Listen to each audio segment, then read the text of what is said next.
ആൾക്കാരെ പറ്റിക്കുകയാണെന്നോ ഇടി കിട്ടുമെന്നുള്ള പേടിയൊന്നും വേണ്ട.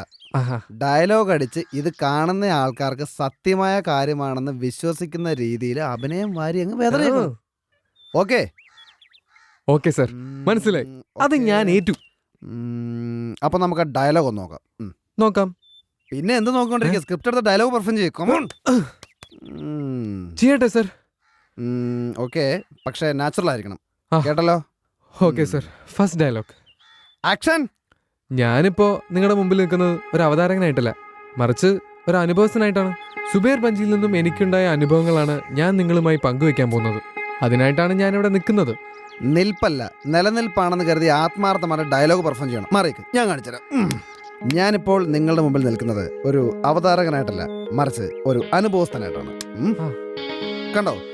ഇതുപോലെ കൈയും മെയ്യും ഒക്കെ ഉപയോഗിച്ച് വേണം ഒരു കാര്യം ഫലിപ്പിക്കാൻ. മനസ്സിലായോ? അതെ സർ, ഈ കൈയും മെയ്യുമാണ് എൻ്റെ ഏറ്റവും വലിയ പ്രശ്നം. അത് ഈ നാട്ടുകാർക്ക് കൂടെ തോന്നിക്കഴിഞ്ഞാൽ ഏതാണ്ട് ഈ പറഞ്ഞ രണ്ടിനും ആയിരിക്കും പണി. അത് മറക്കണ്ട. അറിയാം സർ, എനിക്കത് നന്നായി ചെയ്യണം. ഞാൻ എന്താ വേണ്ടേ സാറ് പറ. ആദ്യം ഡയലോഗ് മനസ്സിൽ തറവാക്കണം. പിന്നെ കള്ളത്തരമാണെങ്കിൽ വിളിച്ചു പറയുന്നുള്ള ചിന്ത കളയുക.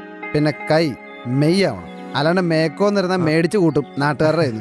പിന്നെ ആ ഡയലോഗ് പറയുന്ന സ്ഥലത്ത് വീട്ടുകാരുടെ കഷ്ടപ്പാടിന്റെ കാര്യം പറയുന്നിടത്ത് ഒന്ന് സെൻഡ് ആവണം. അത് ഈ കാണുന്നവരുടെ ഉള്ളിലേക്ക് കയറണം. മനസ്സിലായോ? അപ്പൊ ഞാൻ ഈ ഡയലോഗ് തറമാക്കണം അല്ലേ സർ? നാളെ ഡയലോഗ് നല്ല വെള്ളം പോലെ പഠിച്ചിട്ട് ക്ലാസ്സിൽ കയറിയാൽ മതി കേട്ടാ. Okay sir. അവന് സൂപ്പർ ബഞ്ച് എനിക്കൊരെണ്ണം തന്നേക്കണം. അത് ഈ റിക്വസ്റ്റ് അല്ല, ഓർഡർ. അല്ല സർ, ഒരു സംശയം. അല്ല സാറല്ലേ പറഞ്ഞു ഇതൊക്കെ ആൾക്കാരെ കളിപ്പിക്കുന്ന സാധന, ഇതിനൊന്നും ചെയ്യാനുള്ള കഴിവില്ലെന്ന്. എന്നിട്ട് ഇപ്പൊ സാറിന് എന്നെ ബഞ്ചി ഒരെണ്ണം വേണമെന്ന്. എന്താ സാർ അങ്ങനെ പറഞ്ഞത്? അങ്ങനെ പറഞ്ഞതോ? താനൊരു മലയാളിയാണോ ആനന്ദ്? നമ്മൾ മലയാളികൾ എല്ലാത്തിനെയും പരസ്യമായി എതിർക്കുകയും ഒത്തു കിട്ടിയാൽ കടം മേടിച്ചും അത് കൈക്കലാക്കുകയും ചെയ്യും. ഒരു മലയാളിയായി പിറന്നതിൽ എനിക്ക് അഭിമാനമേ ഉള്ളൂ. അപ്പൊ മലയാളികളൊക്കെ മോശക്കാരാണെന്നാണോ പറയുന്നത്? അല്ല, മലയാളികൾ ഒട്ടും മോശക്കാരല്ല എന്നാണ് ഞാൻ ഉദ്ദേശിച്ചത്. മനസ്സിലായില്ല?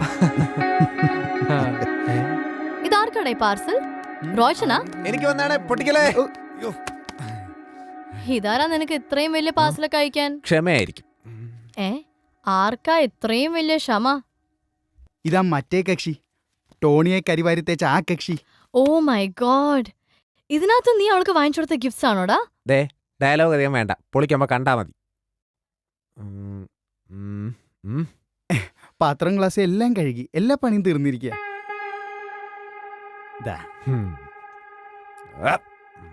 വേണ്ട.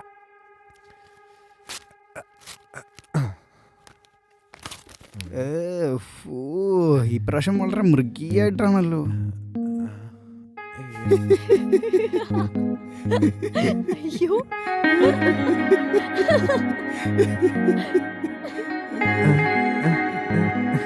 പിടിച്ചേ. കച്ചിലും കുപ്പിച്ചില്ല.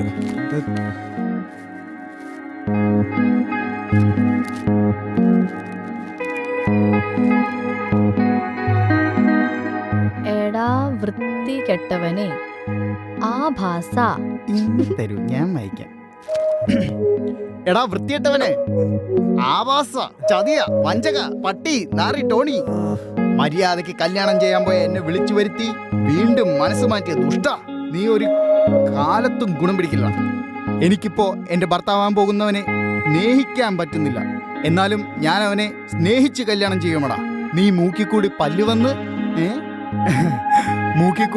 വന്ന് മൊരടിച്ച് നിന്നു പോകുമടാ, നോക്കിക്കോ എന്ന് എന്റെ ഭർത്താവിന്റെ സ്വന്തം ക്ഷമ, അഥവാ എന്റെ ഭർത്താവിന്റെ മാത്രം ക്ഷമ. എന്താണ് അതിന് വട്ടാണോ? അന്ന് മാപ്പ് പറയാൻ പോയിട്ട് വളച്ചൊടിച്ചല്ലേ. ഞാനെന്ത് ചെയ്യാനാ? അനുവിനെ മനസ്സിൽ വിചാരിച്ച് ഞാൻ ഏതാണ്ടൊക്കെ പറഞ്ഞു. ആ പൊട്ടി വിചാരിച്ചത് അത് അവളെ കുറിച്ചാണെന്ന്. കൊടുത്താ കൊല്ലത്തും കിട്ടുന്നുള്ളതിന് നമുക്കൊന്നും ചെയ്യാൻ പറ്റില്ല. നിന്നെ ഒന്ന് ശരിയാക്കിയിട്ട് എന്നെ വായിക്കാം.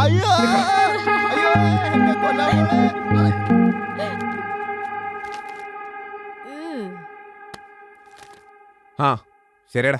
എല്ലാരും പ്രോഗ്രാം കാണുന്നില്ലേ? എല്ലാരും ഇവിടെ ടി വിയുടെ മുമ്പ് തന്നെയാ. എന്നാ ശരിയടാ. ഓക്കെ, ഞാൻ കഴിഞ്ഞിട്ട് വിളിക്കാം. ശരി. എവിടെ അവൻ? അവനാ കൊളുത്തുരാ സാറിന്റെ ഓഫീസിൽ ഇരുന്ന് കാണുക. അഭിനയം ഗുരുമുഖത്തിൽ നിന്ന് പഠിക്കാനാവും. അയാൾ കളിപ്പീരാന്നാ തോന്നുന്നത്. അതെന്താ നിനക്ക് അങ്ങനെ തോന്നാൻ? അയാളോ രക്ഷപ്പെട്ടിട്ടില്ല. അയാളാ ഇവനെ സിനിമയെ കയറ്റാൻ പോകുന്നത്. അതൊന്നും നീ പറയണ്ട, അവൻ നല്ലപോലെ ട്രൈ ചെയ്യുന്നുണ്ട്.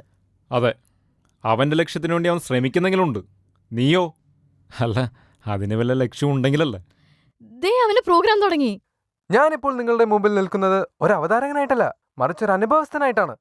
സുബേർ ബഞ്ചി എന്റെ ജീവിതത്തിൽ ഉണ്ടാക്കിയ മാറ്റത്തെക്കുറിച്ചാണ് ഞാൻ നിങ്ങളുമായി പങ്കുവയ്ക്കാൻ പോകുന്നത്. ഒരു കാലത്ത് നല്ല നിലയിൽ ജീവിച്ചിരുന്ന എന്റെ കുടുംബം കഴിഞ്ഞ കുറെ മാസങ്ങളായി കഷ്ടപ്പാടിലായിരുന്നു. കറവക്കാരനായിരുന്ന അച്ഛൻ കിടപ്പിലായതോടെ പശുക്കൾ ചത്തതോടെ ഞങ്ങൾ പട്ടിണിയിലായി. അപ്പോഴാണ് സുബേർ ബഞ്ചിയെ കുറിച്ച് ഞാൻ അറിഞ്ഞത്. അയൽപ്പക്കത്തെ അസൂയക്കാരിയായ ആന്റി ഞങ്ങളെ കണ്ണുവെച്ചതാണ് ഞങ്ങളുടെ തകർച്ചയ്ക്ക് കാരണമെന്ന് സുബേർ ബഞ്ചിയാണ് എനിക്ക് മനസ്സിലാക്കി തന്നത്. അത്ഭുതമെന്ന് പറയട്ടെ സുഹൃത്തുക്കളെ, സുബേർ ബഞ്ചി എന്റെ വീട്ടിലേക്ക് വന്ന 3-ാം ദിവസം ആ ആന്റി മരിച്ചുപോയി. ഇന്നിപ്പോൾ ഞങ്ങൾ സുഖമായി ജീവിക്കുന്നു. സുബേർ ബഞ്ചിക്ക് ഞങ്ങളുടെ നന്ദി. സുബേർ ബഞ്ചി ഉമ്മ, താങ്ക് യു.